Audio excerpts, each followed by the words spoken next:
Salut tout le monde et bienvenue dans cette vidéo. Donc aujourd'hui par rapport à Blender 4 trucs et astuces, on va voir ce qu'on appelle un cercle parfait. Alors il faut savoir qu'en fin de compte vous allez pouvoir utiliser différents types de primitives. Si je fais ici Shift A, je vais mettre un mesh de type Circle. Lorsque vous regardez celui-ci, quand je viens au niveau de la petite fenêtre Add Circle, vous avez ici le nombre de vertices. Vous avez par exemple 32 vertices. Bon, très bien.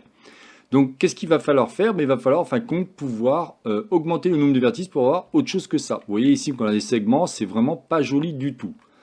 Évidemment, vous allez pouvoir utiliser d'autres types de primitives. Si je fais ici Shift A, vous pouvez utiliser une primitive de type curve. Dans ces cas-là, je vais utiliser plutôt un Bézier. Si je fais ici touche S pour diminuer un peu ceci, vous pouvez voir que d'un seul coup, on a quelque chose d'un petit peu plus déjà détaillé. Vous voyez qu'on a moins de segments. Mais ce n'est pas encore ça. Ce qui va donc m'intéresser, si je fais ici Shift A et que je vous mets par contre une NURBS c'est vraiment quelque chose qui va être propre toujours en circle, mais qui va vraiment être très, comment je peux vous dire, très mathématique et vous aurez quelque chose de parfait. Si je viens ici et que je clique sur NURB Circle, regardez, là on va avoir quelque chose de bien mieux. Si je reviens à cet endroit-là, regardez, on n'a plus de segments, on a vraiment quelque chose de parfait. Alors bien entendu, par rapport à ces deux courbes, si vous souhaitez faire en sorte que celle-ci soit mise en mode vertice, la transformer, vous faites bouton droit de la souris, vous dites Convert tout. Et dans ces cas-là, vous êtes en curve, vous dites Mesh.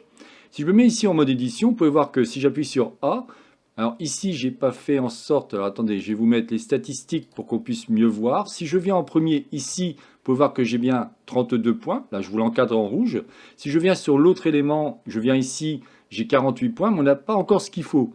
Si je prends par contre celle-ci, ce qu'on appelle les NURBS, là, si je me mets en mode édition, pour l'instant, vous avez quelque chose comme ça. C'est normal parce qu'elle n'a pas été convertie. Alors il faut savoir que si par hasard vous n'avez aucune notion sur les nerfs, les curves et ainsi de suite, je peux vous proposer une formation complète que vous retrouvez sur le centre d'apprentissage frtop.com. Vous l'avez actuellement pour 17 €. Vous avez presque 10 heures de vidéo et vous allez vous régaler. Et tout ce que vous voyez là, tout va être expliqué à 100% sur les nerfs, les curves et ainsi de suite.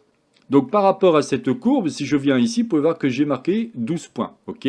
Je vais faire de même, je vais faire ici Convert tout Mesh. Et si je me mets ici en mode édition, vous pouvez voir ici que j'ai maintenant 96 points. C'est grâce à ça, en fin de compte, que je peux avoir vraiment un cercle parfait. On voit bien ici, on a vraiment quelque chose de sympa.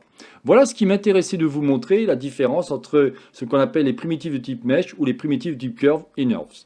C'était donc la chaîne Blender pour tous, réalisée par Jean-Michel. Si vous avez aimé cette vidéo, n'oubliez pas de liker ou tout simplement vous abonner à ma chaîne. N'hésitez pas à me poser des questions si on savoir plus sur Blender, il n'y a aucun problème, je me ferai un plaisir de vous répondre. Je vous souhaite une excellente journée et à la prochaine vidéo. Bye bye.